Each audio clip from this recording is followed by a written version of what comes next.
जब जब दहला विश्व हमारा, जब जब दहला विश्व हमारा, और जब जब बेमकसद खून बहा, चीन रूस जापान सभी ने भारत को एक दूत कहा, भारत को एक दूत कहा.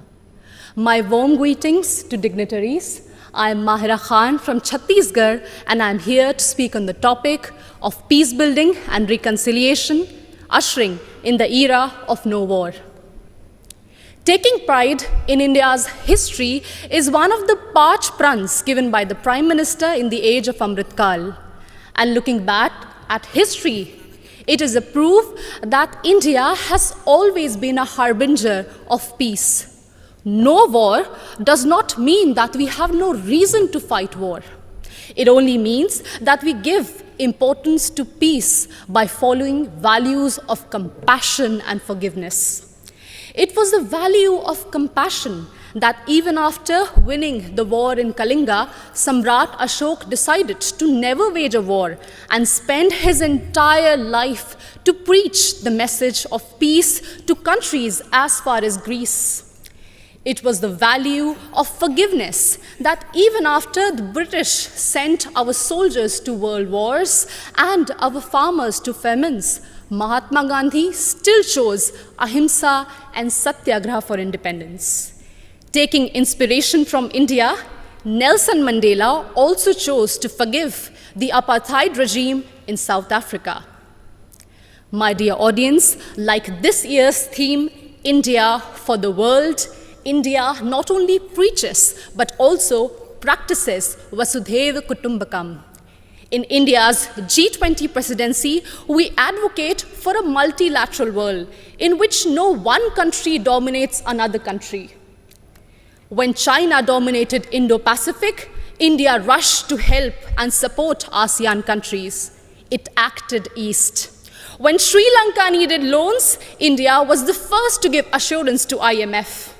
It showed that we believed in neighborhood first. And when Turkey, Syria were hit by deadly earthquakes, India rushed for their aid. It showed our brotherhood. Remember, in 1945, after testing the first atomic bomb, Oppenheimer quoted from Bhagavad Gita, "Now I have become death, the destroyer of worlds." And soon after that, the bombings in Hiroshima and Nagasaki, it was proved that the world does not need a war for peace, but it only needs one war, and that is the war against war itself, exactly what Mahatma Gandhi used to preach. हमें युद्ध के खिलाफ एक वास्तविक युद्ध की ज़रूरत है. And that's why all of us need to unite for one single cause, our planet Earth. The conflicts in West Asia, Africa, and the constant quest for world dominance between USA and China are doing no good for sustainable and equitable development. And this is worse even in the post-COVID era, something which we cannot afford. And in this circumstance, the world looks at India to find peaceful negotiation and conciliation in the midst of Russian-Ukraine war. As the voice of Global South, we believe that few rich countries which have caused maximum war and pollution in the last century should pay for their mistakes by helping and not holding back technologies from poor countries. I understand that we might be divided by borders, but we believe that our culture, sports, and ideas could unite us. And in this condition, the world looks at International Solar Alliance for an equitable solution to green energy transition. Our jawar, bajra, and ragi are being celebrated as superfoods in the world today. And the world looks at Ayush for a healthy lifestyle.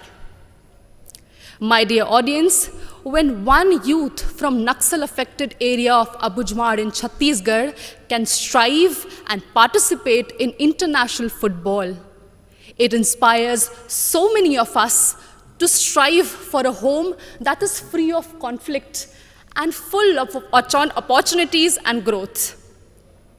In us, in each of us, lies immense ability to solve any internal or external conflicts through peace, passion, and compassion. बढ़े चलो यही निदाए वक्त है, ये कायनात, ये ज़मी, ये कहकशा का रास्ता, इसी पे गामज़न रहो, अमन की राह पर चलो. Thank you so much. मिलत टाइम्स को आपकी ज़रूरत है, हमारी आप माली मदद करें.